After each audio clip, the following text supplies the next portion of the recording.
Sa ngalan ng Ama, ng Anak, at ng Espiritu Santo. Amen. Minamahal ko mga kapatid, tayo nagdiriwang ng huling hapunan ng ating Panginoon. Ito ay liturhiya ng Huwebes Santo. At dito nga sa liturhiyang ito sa ating misa, ay binibigay ng ating Panginoon ang kanyang katawan at dugo upang siya lagi ay matanggap natin at makiisa sa atin. Sumayin niyo ang Panginoon. At sumayin rin. Ang pagbasa sa Banal na Ebanghelyo ayon kay Juan. Luwalhati sa iyo, Panginoon. Sa bisperas ng pista ng Paskwa, nang nababatid na ni Jesus na sumapit ang oras ng kanyang paglisan sa daigdig na ito, patungo sa Ama. Pagkatapos na mahalin ang kanyang mga sarili na nasa daigdig, ay inibig niya sila hanggang sa katapusan. Habang naghahapunan sila, nang may tanim na ng Diablo sa puso ni Judas Iscariote, na anak ni Simon, ang pagkakanulo sa kanya. Si Jesus, yayamang nababatid niya na ang lahat ng bagay ay pinagkatiwala ng Ama sa kanyang kamay, at siya ay galing sa Diyos at babalik din sa kanya, ay tumindig sa hapunan, nag-alis ng kanyang mga kasuotan, at kumuha ng tuwalya at ibinigis sa kanyang sarili. Pagkatapos ay naglagay ng tubig sa palanggana at hinugasan ang mga paa ng mga alagad at pinunasan ang tuwalyang nakabigkis sa kanya.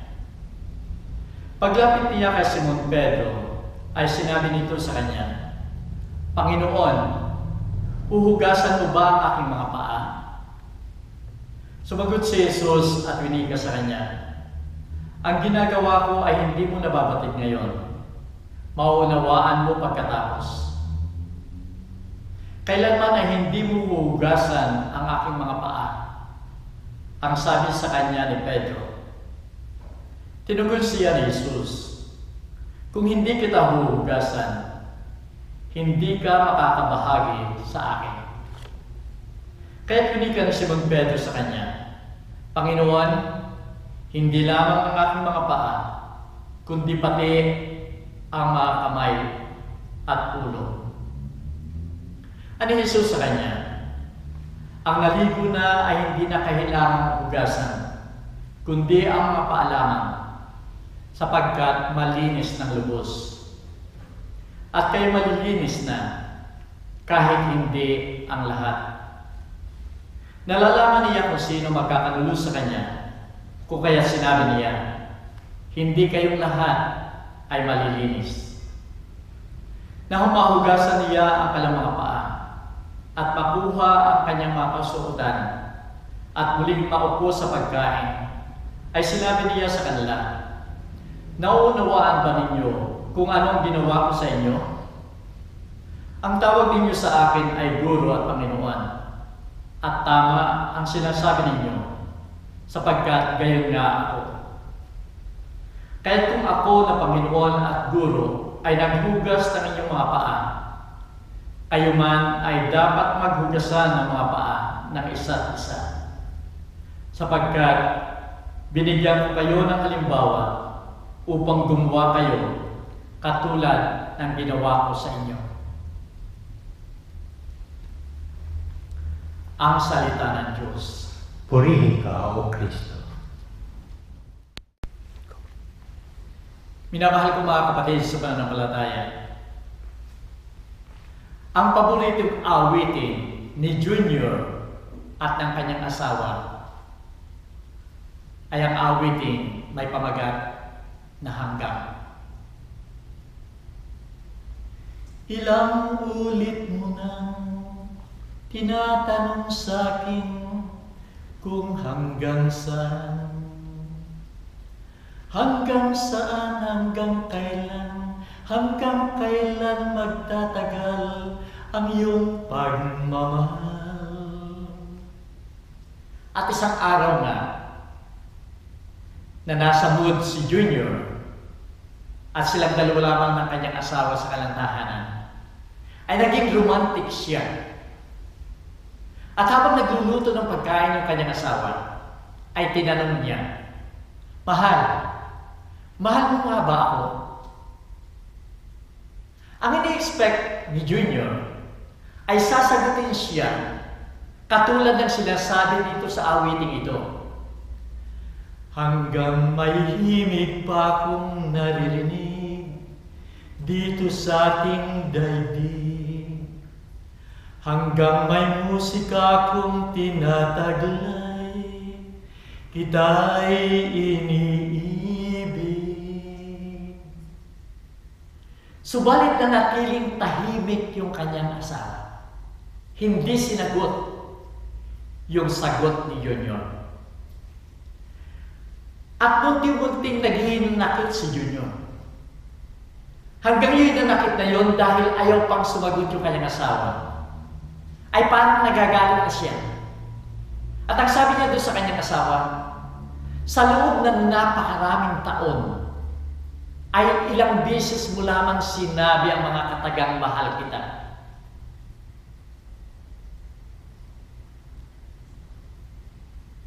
Hindi mo nababanggit na ako'y minamahal mo. Siguro nga, hindi mo ako mahal. At dahil dito tumigil yung kanyang asawang babae at tumitig sa kanya. At ang sabi sa kanya, sa loob ng napakaraming taon, nagluluto ako ng pagkain para sa iyo araw-araw. Sa loob ng napakaraming taon na ako ang naglilinis ng bahay. Ako ang naglalaban ng mga mantsa ng iyong mga damit. Inaalagaan ko ang iyong mga anak. At ang lahat ng ito ay walang kabayaran. Kung ito ay hindi mo masasabi na pagmamahal, ano ito? Minamahal ko mga kapatid, yung asawang babae ay nagpapahayag ng pagmamahal sa pamagitan ng kanyang mga gawain ng aksyon. Samantalang si Junior, ang nais niya mapakinggan yung pananalita ng pagmamahal. Totoo nga na ang salitang pagmamahal ay action words. At kung walang aksyon ang salita ng pagmamahal, ito ay walang kahulugan. Ang problema ngayon, napakaraming words na nagpapahayag ng pagmamahal. Yung iba ay napaka-romantic. Yung iba ay punong-puno ng pagmamahal, pag-ibig, at pagkaawa, at pagbibigay. Subalit kung minsan, yung mga salitang yun ay nawawala ng kahulugan. Dahil walang gawain na kasama ng mga words na yun. Kung minsan naman, totoo nga na nagbibigay tayo ng action. Subalit kalimitan yung action na sinasabi natin, tanda ng ating pagmamahal, ay bumabalik pa rin sa ating sarili. Sapagkat doon sa mga gawain yun ay makasarili. Na hindi 100% ay tanda ng pagmamahal sa ating minamahal, kundi pagmamahal pa rin ng ating sarili. Sapagkat naroon yung greediness, katakawan, naroon yung ambisyon natin, naroon yung pride natin, naroon yung kalaswaan na ang sinasatisfy lamang natin ay ang ating sarili at hindi yung ating minamahal. Minamahal ko mga kapatid, sa ating pagdiriwang ngayon ng huling hapunan ng ating Panginoon, ang liturhiya ng Huwebes Santo, makikita natin dito ang tunay na pagmamahal ng ating Panginoon. Pagmamahal na wala siyang iniwan sa kanyang sarili. Kahit yung huling patak ng kanyang dugo ay ibinigay niya, sapagkat ito ang tanda ng tunay na pagmamahal. Sinasabi niya sa salita, at ito ay kanyang isinasagawa. Sa banal na ebanghelyo ngayon at sa mga pagbasa, sa buong liturhiya, ay makikita natin yung tunay na pagmamahal ng ating Panginoon sa kanyang mga gawain. At ito nga ang bibigyan ko ng pansin. Bibigyan ko ng importansya sa gabing ito. Sapagkat may 3 bagay na ginawa ang ating Panginoon sa huling hapunan, tanda ng kanyang pagmamahal sa ating lahat. Ang una niyang ginawa ay itinatag niya yung sakramento ng Eucharistia o ng Santa Misa. Dito sa Santa Misa ito, sa sakramentong ito, ay sinasabi niya, kinuha niya yung tinapay, pinaghati-hati niya, at sinabi niya, ito ang aking katawan. Tanggapin ninyo ito bilang isang pagkain. Pagkatapos ay kinuha niya yung kalis at sinabi niya pagkatapos basbasan, ang kalis na ito ay ang aking dugo. Inumin ninyo bilang pakikiisa ninyo sa akin. Kaya nga sa huling hapunan sa Santa Misa, hindi lamang pagkain ang ibinibigay sa atin, kundi yung mismo niyang katawan. Yung tinapay sa misa ay nagiging katawan niya.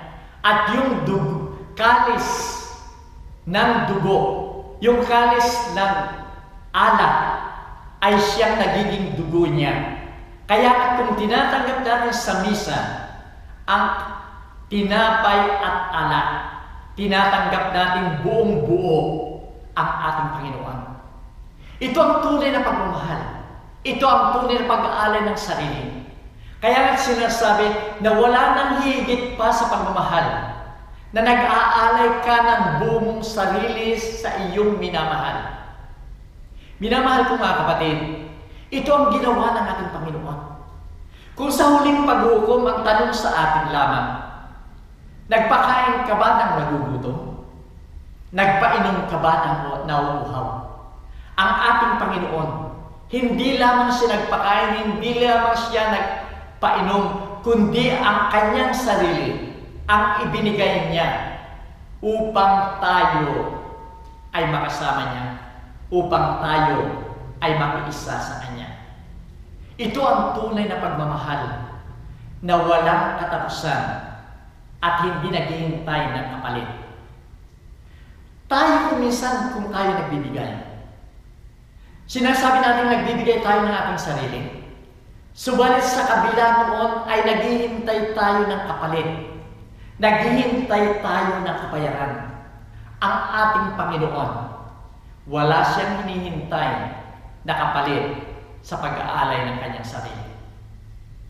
Ang ikalawang bagay na ginawa ng ating Panginoon, hinugasan niya ang paa ng kanyang mga alagad. Napakaliwanag sa banal na ebanghelyo. Nang sila'y naghahapunan, tumindig ang ating Panginoon. Inalas niya yung kanyang kasuotan. Kumuha siya ng tuwalya at ibinigay sa kanya. At pagkatapos, hinugasan niya ang paa ng kanyang mga alagad. At dito sinasabi niya, kung ako na inyong guro ay naghugas ng inyong mga paa, maghugasan din sana kayo sa isa't isa. Ito ang tanda ng pagmamahal sa kapwa. Pagmamahal sa kapwa ay paglilingkod sa kapwa. At kung tayo ay lubusan na nagmamahal sa ating kapwa, patuloy natin gagawin ito at susundin yung utos ng ating Panginoon. Tayo kung minsan ay sinasabi natin naglilingkod tayo sa ating kapwa. Pero kalimutan yung paglilingkod natin, tayo ay namimili ng dapat nating paglingkuran.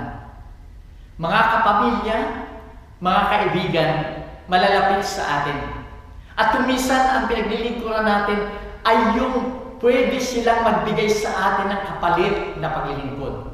Sa ating Panginoon, hindi niya isinaalang-alang ang lahat ng ito, kundi para sa Kanya ang lahat ng tao, lalong-lalo na ang nangangailangan, ay dapat paglingkuran. Ang ikatatlong ginawa ng ating Panginoon bilang tanda niya ng kanyang pagmamahal. Ginawa niya ang sakramento ng pagpapari. Nais niya na yung pagbibigay niya, yung pag-aalay ng kanyang sarili, yung pagtanggap natin ng kanyang katawan at dugo ay patuloy natin gagawin.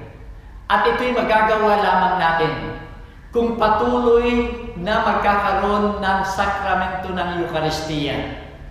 Kaya nga ang ginawa niya, sino magpapatuloy? Ang magpapatuloy ay yung kanyang mga alagad. Ngayon ay kaming mga pare, mga obispo. Kaya sinasabi niya doon sa huling hapunan, gawin ninyo ito sa pag-ala-ala sa akin.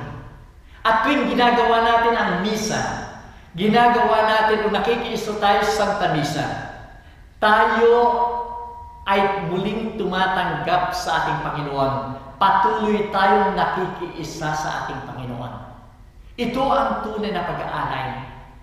At ito ay patuloy na nagbibigay ng lakas para sa atin. Yun nga lamang nakakalungkot, minamahal ko mga kapatid. Sapagkat ang nais ng ating Panginoon ay tanggapin siya. Subalit kalimitan tayo ay nagkukulang. Hindi natin pinagbibigyan yung paanyaya ng ating Panginoon na tanggapin ang kanyang katawan at dugo. Tayo kung minsan ilang beses tayong hindi nagsimba at hindi tayo nakinabang. Hindi natin tinanggap ang katawan at dugo ng ating Panginoon. At dahil dito, tayo ay hindi nakikiisa sa Kanya. Minamahal ko mga kapatid, sa pakikiisa natin ngayon, sa huling hapunan ng ating Panginoon, sa buong liturhiya ng Huwebes Santo, sana ay lagi natin bigyan ng importansya ang pag-aalay ng ating Panginoon ng kanyang katawan at dugo sa pamamagitan ng pagsimba at pakikinabang. Lagi nating damhin ang kanyang pagmamahal upang ang pagmamahal na yan ang magbigay sa atin ng lakas at inspirasyon na mahalin din natin ang ating kapwa sa pamamagitan ng ating paglilingkod sa kanila. At kung magagawa natin ang lahat ng ito, tayo ay sumusunod sa utos ng ating Panginoon na maghugasan tayo ng paa ng bawat isa, tanda ng ating pagmamahal sa kanila. At dito rin natin ay sinusunod natin ang bagong utos na sinasabi niya, mag-ibigan sana kayo katulad ng pagmamahal ko sa inyo. Minamahal ko mga kapatid, ito ang sinasabi ng ating Panginoon, na kung kayo nagmamahalan sa bawat isa, makikilala ng lahat na kayo ay mga alagad ko. Sumayin niyo ang Panginoon. At sumayin niyo rin. Minamahal ko mga kapatid, ngayon ay nagsisimula tayo ng Triduum o tatlong pangyayari sa buhay ng ating Panginoon. Ito ay pasimula ng kanyang paghihirap, kamatayan, at muling pagkabuhay. Sana ay makiisa tayo, sapagkat sa ating pakikiisa ay naroon ipinapakita rin natin ang pag-aalay ng ating sarili. At kung sana sa kamatayan ng ating Panginoon ay makasama natin ang ating sarili sa Kanya, makakasama rin tayo ng ating Panginoon sa kanyang muling pagkabuhay. Tayo lahat ay nag-aangad ng panibagong buhay. At ito yung bibigay sa atin ng ating Panginoon. At naway pagpalain kayo ng kapangyarihan ng Diyos, Ama, Anak, at ang Espiritu Santo. Amen.